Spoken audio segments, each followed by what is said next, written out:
Welcome to the Empowered Money Girl, where we break down the barriers to financial confidence, celebrate women's wins, and reveal the secrets to living boldly and well.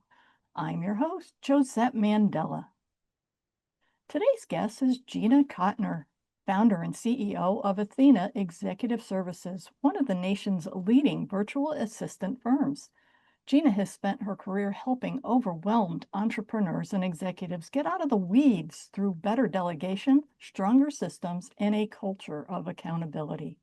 After earning dual degrees in human resources and public relations from Syracuse University, she went on to build a career in training and personal development, including leading seminars for one of the world's top personal development organizations. Along the way, she built a business around a simple but powerful idea. Successful leaders shouldn't spend their days doing work that can be delegated. And she pursued that vision at a time when many people told her it would never work. Welcome, Gina. Thanks, Josette. Thanks for having me. Oh, you're so welcome. So, can you take us back to the beginning? What was your path to where you are now? What did that look like? Oh my gosh, the beginning. It's like the beginning, like fifth grade, or the beginning, like 10 years ago. You look back on your path and sometimes it's like, well, everything led here, like at least there were signs in hindsight. Um, well, let's just say how did I come to start this particular firm? I founded it 10 years ago, and I myself was an executive assistant supporting a CEO, and I was doing that remotely. So I was doing that from home, long before the pandemic and long before people, were kind of forced to do that. And I loved it. I went into his office once a week and like cleaned things up and opened mail and filed stuff. But then I spent the other 4 days of the week, at home working for him. And their HR director came to me and said, "Hey, I could really use your services next quarter. If you could plan for that, that'd be great." And I was like, "No, I'm full. I don't really have extra bandwidth." And she's like, "Okay, well, just find me somebody like you." And I was like, I'm just like, I've been an entrepreneur before. I had had little small businesses. I was like, I was just happy just doing my thing by myself. She said, this would be a really good business, probably. And I was like, no, I have no desire to be an entrepreneur again. She said, okay, well, just go find me somebody. So she and I actually had a lot of common connections. And I thought of somebody and I said, well, how about this woman, Dorian, that we both know? And she said, yeah, Dorian would be great. And Dorian had had one job in her entire adult life so far. She was still like in her mid 20s. She was still living at home. And I said, Dorian, Tiffany, if we pluck her out of her one job she's had, you have to be a great client to work for. And I'll coach her, but you have to be great. Like, we cannot ruin her life. So we talked to Dorian. Dorian said, yeah, I'd love to work with you guys. So now Dorian's an EA, an executive assistant, working for Tiffany, the HR director. I'm still the EA, working for the CEO. We're humming along, all is well. Tiffany comes to me and says, Gina, the guys in sales are spending way too much time doing that low level admin stuff. They need an executive assistant. Go find me somebody else. And you should open this as a business. And I said, I don't want to. And she said, get over yourself. Go do it. So then I found Allison, who I had known forever. And Allison was an EA, I think in a property management firm at the time. And she agreed to come join us. So 10 years ago, we ran the first payroll, and it was just me, Allison, and Dorian. And off we went. So that's a little bit about how we got here. Wow, what a cool journey. This HR department telling you, no, you're good. You need to go out and make this a business. But at what point did you decide, okay, I've kind of run out of friends. I'm going to make this a business. And then everyone else in that space seems to be looking at offshore. What made you decide, no, I'm going to stay US based? Well, frankly, it just sounded complicated. Now, maybe that's because my own naivete or my own lack of education or ambition or something. Um, but I was like, that just sounds complicated. How do we pay those people? What are the laws that I've got to now be responsible for? It's hard enough just having people in different states in one country. Um, I just thought I don't want to go learn all of that. And we were really small, right? I put five how I opened this, I put $5,000 in a business checking account. That's how this started. $5,000. That was it. It was in a bank that was a mile and a half up the road from me. Sat down with a little banker, opened a business checking account and said, "Okay, well, here we go." Right? And then 2 years ago, we ran $1 million through that same bank account in 1 year. And I guess I just kept wanting to keep it simple. I just kept thinking, I just want to stay in our lane. I want to get this dialed in. And I think too, because I'm, committed to operating with a high level of integrity. And I think a lot of people would be like, oh, well, we don't really need to think about those laws because of this, or that won't apply to us. And I'm like, I don't know. I don't want to start learning who, even just doing business with Canada, fine, I've done that a little bit, but you owe these countries if you're going to make money in Mm. their world, and that's fair. But it just started sounding complicated, and I thought, boy, there's enough right here. And we've never posted a job description ever. We've never posted looking for people. In fact, people are always like, "Do you want me to send you potential EAs?" I'm like, "Well, you can, but we have no shortage of that." Partly it's tech layoffs and the opportunity to have a great part-time work from home job, which a lot of really smart people want. So, anyway, I digress. I love that you don't have to do what a lot of companies do, post ads and constantly be looking for people, that your company is built pretty much, it built itself on referrals, if you will, and it's still doing that even today, 10 years later. Yeah.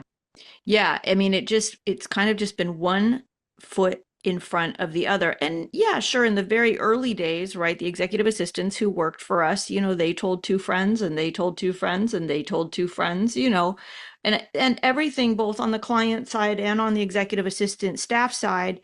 Yeah, that did start with our personal networks in the beginning, because in the beginning it was like, who do I trust? Hmm. Who do I really trust? And we'll figure out the rest. If I can find people who have a really high level of integrity and I just know they will do their best by me and do their best by their own work. Okay, everything else we can work out after that. And and I certainly saw that on some of the testimonials and stuff, that your clients absolutely love the people that you send to them. Yeah. So obviously something's working. Yeah. Yeah, they do. I mean, I, my idea, I wasn't, virtual assistants were around 10 years ago, especially the whole industry kind of blew up after Tim Ferriss wrote the book, The 4 Hour Work Week. Now all of a sudden people were like, oh, I could hire VAs to run this part of the company or run these three companies of mine.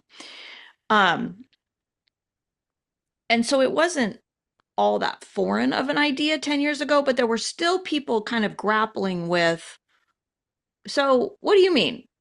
I don't just yell down the hallway and say, Jill, can you pull the Johnson file? He's like, "Yeah, how does this work?" So there were still in the early days, people were still kind of moving themselves in the direction of virtual because of the opportunity of them not having to have an office or buy a bunch of equipment or have set up an office for somebody or all of that. So, yeah. So, speaking of that, so what does that look like when somebody calls up, an executive calls up and says, "Hey, Gina, I'd like to offload some of this administrative work that I have." Take us through what you do with that client, maybe what you questions you ask to make sure that you're getting the right fit person for them. Yeah, that's great. Because truthfully, what we're in the business of, even though it doesn't say this this wasn't on the brochure, so to say, in the early days. You know, what we're selling is partnership, but nobody's Mm. looking for partnership. What they're looking is to just get all this crap off their to-do list, which is fine, right? Somebody manage Yep. my inbox, somebody manage my calendar, somebody, okay, good, we'll do all that. Uh, and when it goes well, which it does 99% of the time, that becomes a very powerful partnership. And especially for small business owners, you know, sometimes it's the very first person they bring on board, and it's lonely being a business, you know, being a business owner sometimes. So what it looks like if people go to our website and they click on the, you know, I want to learn more, they end up talking to a guy named John outside of Philly. He's just good old red-blooded alpha male out of Philly. And he's a really easy guy to talk to. And he just talks to people and says, hey, what are you dealing with? And we know so much about the industry that we sometimes will say, okay, maybe you do want a $10 an hour offshore option. You know, that's not us, but that you may not quite be ready for us yet. But and then a lot of times people are like, but I really do like what you have.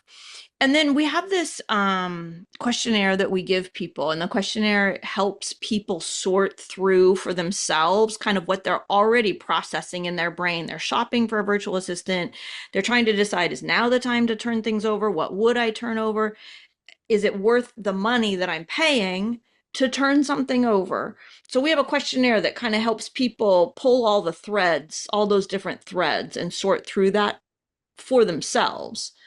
And they fill that out, and then they get back on the phone with John, and John offers them basically a free consult in the process of shopping for a VA. Like, okay, all right, Josette, given everything you've said here in your questionnaire, let's walk through. Like, what would an executive assistant that works part-time from home, like, what would that look like for you and your particular needs? And we'd start looking from there. Now, in the background, John goes to his partner, Dorian, who still works for me 10 years later. And Dorian's the manager of all the staff. And he'll go run to Dorian, and they start thinking about, well, who might be good for Josette? Like, oh, what does she need? Oh, what does she want? What is the software that she uses? Oh, what are her goals? What's her vision? Oh, what's she do? Oh, okay. And then Dorian starts percolating on, oh, okay, who might I pair up with them? And then the magic happens. Nice. Now, this is a very detailed process. You send them through the questionnaire. And very hands-on. John is asking a lot of questions. Dorian's checking things out. Um, but what happens in that rare instance where the executive and the VA get together and, I don't know, after a week or two, they look at each other and say, oh, this is not right. Yeah. Yeah.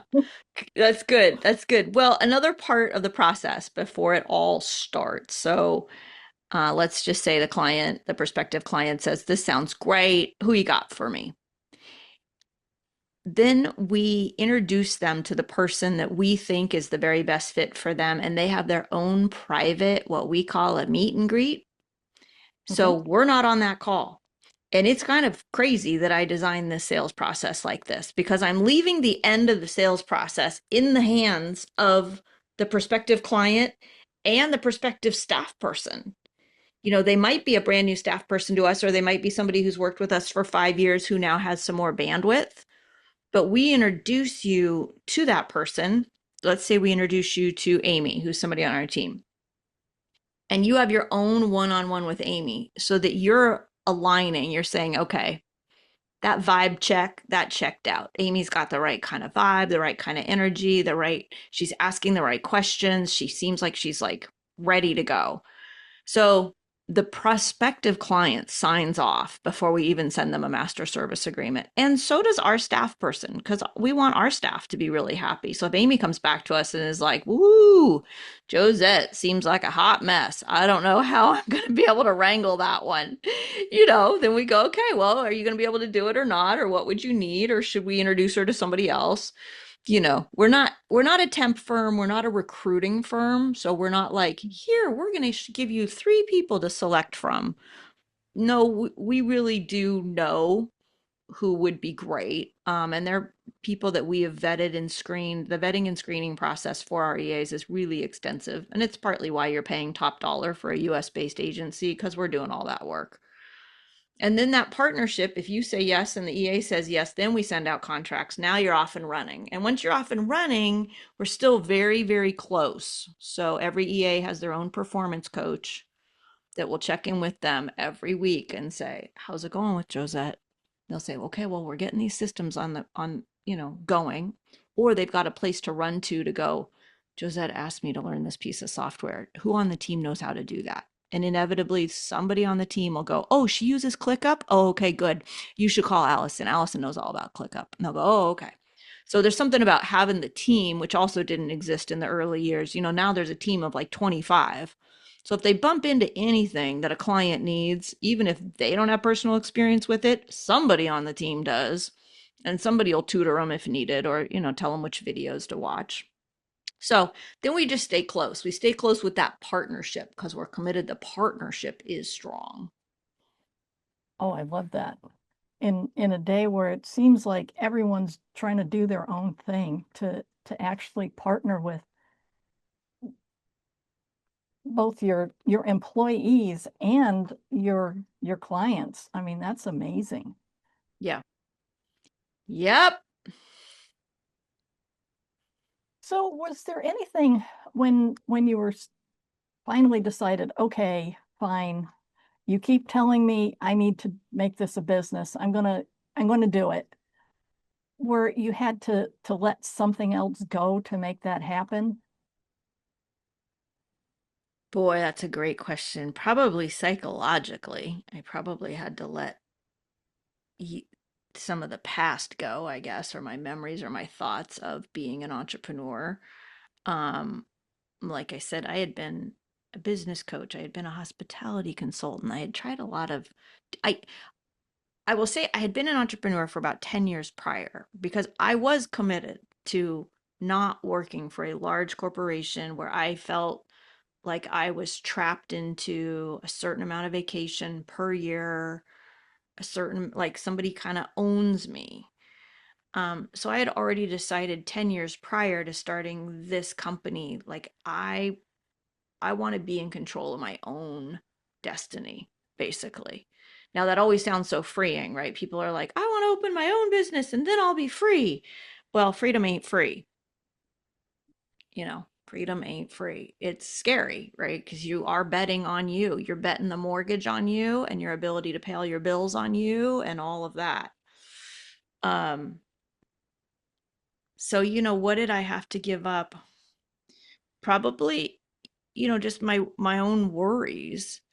I think it actually helped that in the process I had to go find people to work with me, because then I was building a team and I was already pretty good at empowering and managing teams. And I knew if I got myself surrounded by good quality people, we could do this.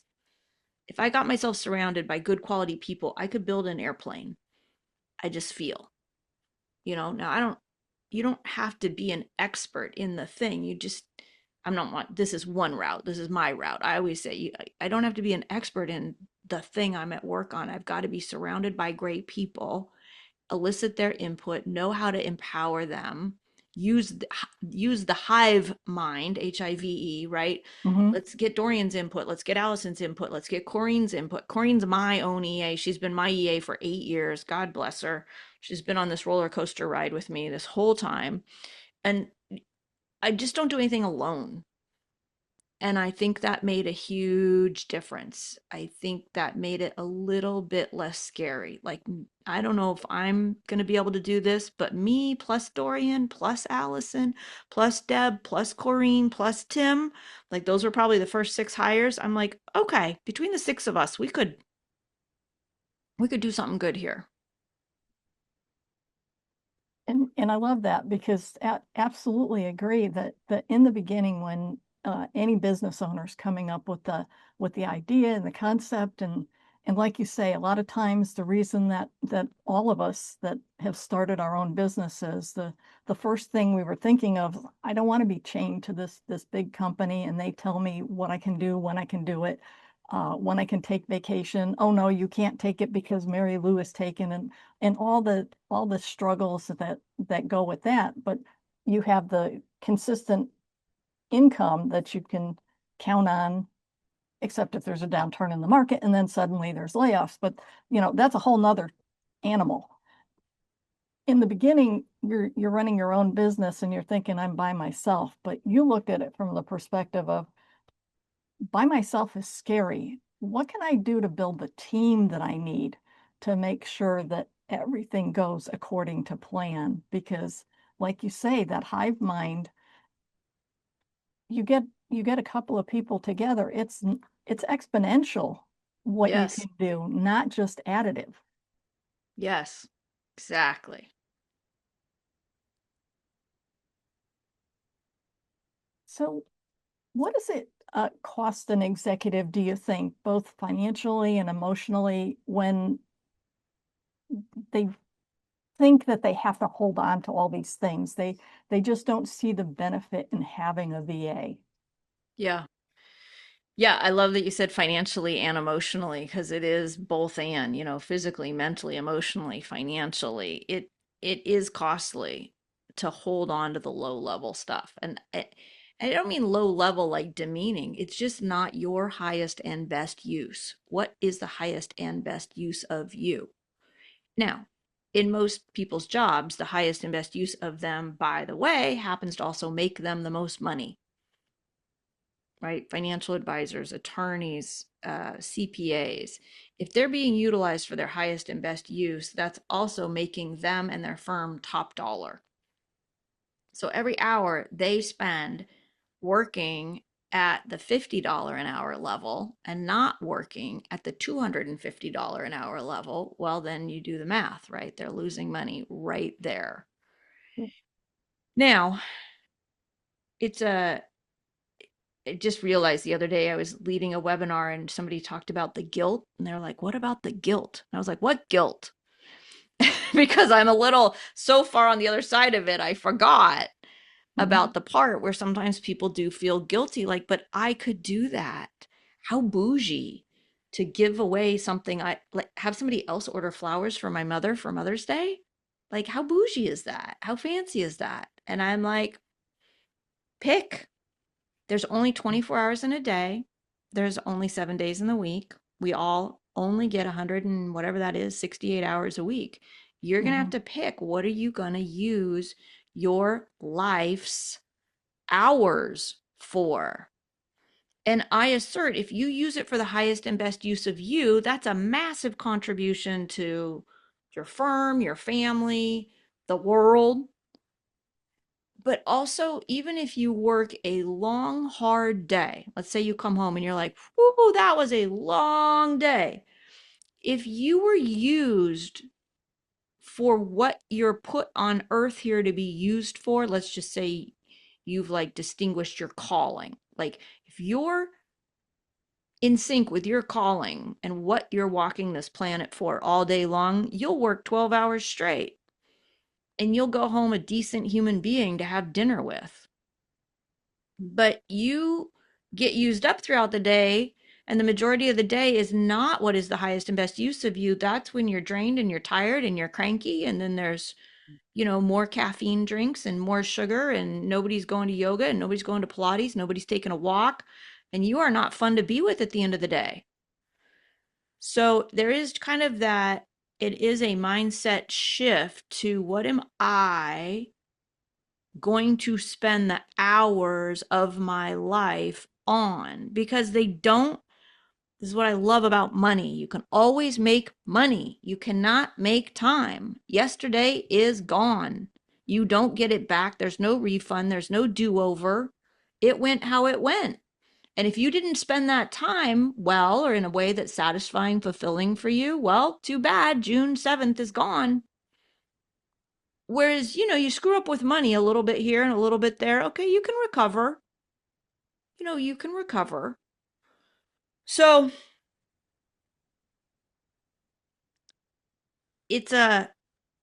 it's hard to explain until you experience it. So it's kind of like if you're on that edge, you've got to, in a way, force yourself to go experience what it's like to delegate. It could be delegate things in the office, it could be delegating things in your personal life. And people find that very hard, again, because it feels fancy, but nobody has weekends and evenings anymore because they do their job and then they come home and do the other job, right? And the other job is like planning the trips or planning the vacations or taking the trash out or cleaning the house or picking up the kids, or there's just an insane amount of things to do in the adulting world. So whether you give away things on the personal front or on the business front, it frees you up to be used for your highest and best use, or to be recovering, rejuvenating, filling your cup back up, which also people feel very guilty doing. But I'll tell you, if you're a leader, if you own a firm, I'll just tell you as a founder and a CEO, I have got to refill my cup. I've got to get rejuvenated frequently. Why? Because as the leader, as the owner, when am I most needed? In fact, it's only the only time I'm needed is when there's real problems. If there are not real problems, the CEO is not needed. Everybody's running the company just fine.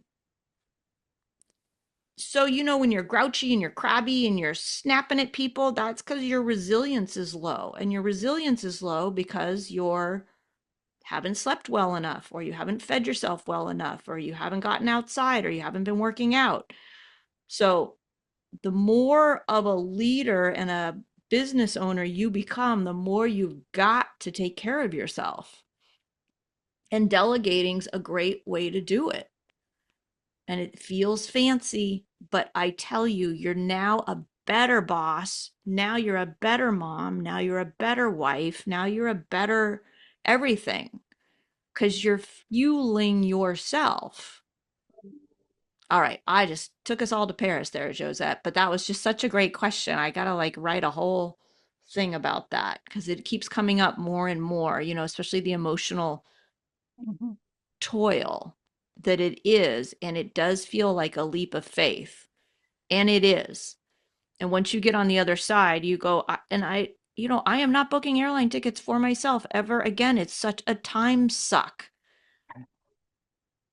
because I'm like, oh, well, that's kind of expensive. What if I left on Wednesday? Oh, well, maybe I'll come back on Saturday. Well, what if I use part points? Points plus money? Ooh, no, that's going to really drain my points. How about, and I'm gone. 2 hours of my life is gone, you know? So it's just stuff. And you think, oh, well, sending flowers to mom's only going to take 10 minutes. It never only takes 10 minutes, whatever the thing is that you think is only going to be 5 or 10 minutes. It just isn't. And if it is, great. That 10 minutes that Corrine, my EA, is setting up to send my mom flowers, I'm doing something else. And then I feel like such a rock star. I feel like I'm two people. All right, let me pause there. That, oh my God, that is such a wonderful reframe. I Yes, I fight with that sometimes myself. Those thinking, like you say, oh, it'll only take 10 minutes. I'll do it myself. I won't give it to the EA. And like you say, it invariably there's for whatever reason, it's going to take more than the 10 minutes. And then you start looking at it and oh yeah, airlines, let's not even get started on trying to figure out which airline and how do I get to from A to B. Oh Lord. Mm-mm. Um, Yeah. And there's also just the shifting in your brain of topics. mhm. Now I'm dealing with airlines. Now I'm dealing with flowers. Okay, now I'm back in a meeting as the CEO. Now I'm being interviewed on a podcast. Now I'm like, if you can reduce the amount of decisions and that brain energy that gets used in that way, the less drained you'll be as well. So when you're actually matching up people looking through the questionnaires, I'm sure there's a lot of times John has to work through the client is thinking, I want an assistant to do X, but what they really need when John is looking at everything that they've said on their questionnaire, they really need Y. how does how do you navigate that to kind of explain to them that yeah, I see where you're why you might think that, but let me explain how this really is going to work and what's going to work better for you. Yeah, I love that question. We tend to just go where they want to go. Why? Because we know we are offering the entire produce department and it's going to be awesome, but you're just shopping for a banana. And we're like, okay, we do bananas. You want a banana? Okay, we'll give you a banana. Now we know you need an orange, you need an apple, you need a kiwi. That's fine. We just get you in the nest. You get in the nest. You start delegating little things. And then our EAs, and this is also why we charge a premium, they are not shy. These are high level, high business acumen, high confidence, high level of polish and professionalism, which it takes, which you're not going to find overseas. Mhm. It takes for somebody to go, okay, Josette, I've been working for you for a few weeks now, and now we've got your email under control, and we've got you, so your CRM is now wrangled, or we got you a new CRM because you hated yours so much. A lot of times there's a lot of systems people hate, and then you bring in your EA, and your EA will get you much better systems. Mm. Because we just, as business owners, we just tolerate the same spreadsheets we've been working on for the last 10 years. And then when somebody comes in, they're like, oh, let me help you. But then a high caliber EA starts to see, can figure out when is appropriate to get in with you about, listen, you really need a project management software now at this point. And you're like, oh, I don't even want to think about that. And they might suggest one, and then they might, let's grow you up, basically. But I don't want John trying to convince you of what we know you need, because it's hard to see it. It's too hard to see it. We can see it, and that's fine. But I just always feel like, even in any relationship with human beings, just meet people where they're at. You want an orange? Good. We do orange. Okay, good. In 30 days, you're going to have an entire fruit salad. But and I get it, because when people try to tell me, Gina, haven't you guys considered this? And haven't you guys considered that? And I'm like, just, Mm. it's kind of threatening and frustrating and overwhelming. And like, just do the thing I want you to do. And once somebody does what I want them to do, then I can start to listen. Like, okay, what were you saying? What else should I be considering? Like, now I can listen. Yeah. That makes a lot of sense because if you can't if you can't figure out a way to get them to see your point of view, then yeah, you've lost them. Whereas on the other hand, if you give them what they want or what they've asked you for, you also have these other things in the back of your mind. So when you're getting them the EA, you can get them the right EA as well that knows some of these other things to help them get to that next step. Yeah.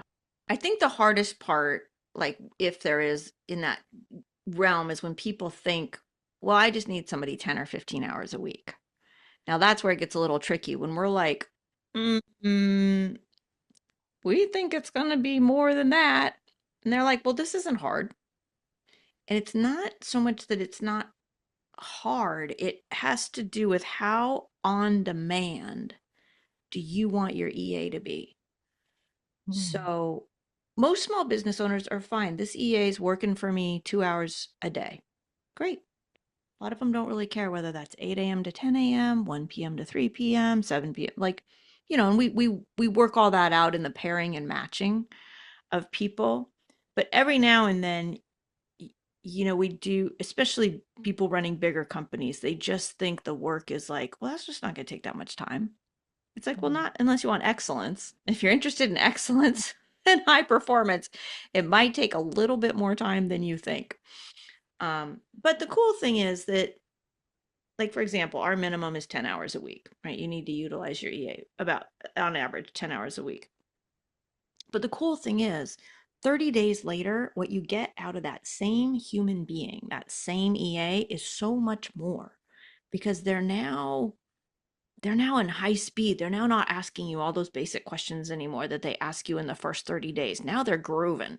And 6 months later, they're even more efficient. So you're kind of getting more and more and more and more out of that exact same 10 hours every week, which is, sometimes people think, well, what if I need to grow? It's like, okay, if you need to grow, we'll grow with you. But you're going to just get a lot more each month for a while, Mhm. naturally. Now, have you noticed a pattern between how someone is handling their delegation chores and how they might handle their money?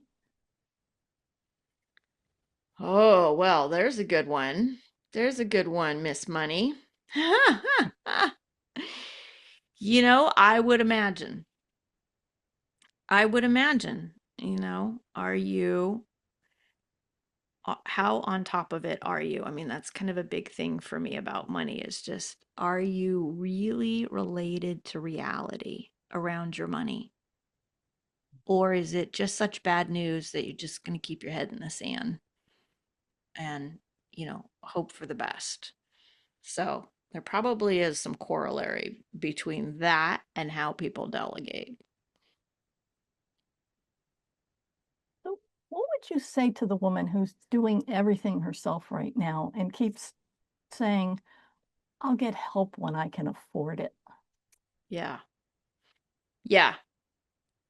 Go get help. Go get some help. I don't know. You probably can't afford $1,000 a week worth of help. That's fine, right? And also start practicing saying yes. Like when people offer to help you, that's part of it psychologically, is we're such a, you've just got to be so independent and able to handle everything on your own in our society. Like that's what's respected Mm. versus somebody offering to say, "Can I get that for you?" And we almost always go, "No, I got it. I'm good." Just start practicing saying, "Yes, thank you. That'd be lovely. Do you want me to take care of that?" "Yeah, I would. I'd really appreciate that. Thank you." You don't have to have a good reason why. You don't have to apologize. You don't have to say, "Oh yeah, I'm so swamped. Oh, that'd really help." No, you're swamped or you're not swamped. Who cares? Start saying yes to people who offer to do things, and then start practicing asking others to do things. There are people you don't even have to pay, but I don't, this is a whole other podcast, right? The psychology of why we are the ones, we women will go, I'll get that. Yeah, I'll pick that up on the way to the soccer team. Oh, yeah, I'll grab the blah, blah, blah on the way into the office. No, no, you won't. Just stop. Stop that. Sometimes when everybody's like, well, who's going to bring in such and such to the office? Just be quiet. Let that silence sit there. Somebody's going to raise their hand. It does not have to be you. So, partly stop taking on things you don't need to take on. Start asking other people for help in your own personal life, a friend, a cousin, a neighbor. Start practicing being somebody who's open to being contributed to. Human beings love to contribute and they actually like to be of service. They just like it if we didn't make it so hard. If we weren't so like, no, no, I'll get it. People contribute and then you get to love on them and be like, thanks so much. That made such a difference that you brought that over. Oh, that was awesome. Thank you. And now you have a closer relationship because of that. In the business world, you might just go to Upwork or Fiverr and give away one project. It might be, you hate doing your PowerPoint slides for something. Okay, good. Give that away to somebody. Sometimes you might start off with, a niece or somebody some young adult who would be happy to make a little bit of money and do some things for you. Fine, start there. In the professional world, it really does come down to, uh, if you hired somebody like us, what I like, while it can be scary, it puts the press on you to walk your talk. Like, are you going to really get your business off the ground? Are you going to really make money doing this thing? Or are you going to keep dabbling in it? And if we took off your plate, even if we gave you back, let's say you ended up back with 4 or 5 hours a week of time, what are you going to do with it? Are you going to fritter it away, or are you going to have those 4 or 5 hours a week that we make now available for you? Are you going to have that 4 or 5 hours a week support you in doubling your business? Or are you going to get lost in your inbox and in Facebook? Yeah. So there's lots there. Well, I want to thank you so much for joining us today, and a huge thank you to Gina Cotner for sharing her story and teaching us it's okay to say yes and ask for help. If you found value in this conversation around following your dreams, please subscribe, leave a review, and share the Empowered Money Girl with your friends. The more we spread these stories, the more women we can empower to live boldly, both financially and in every part of life. Until next time, keep thriving. And remember, your journey to empowerment starts with you.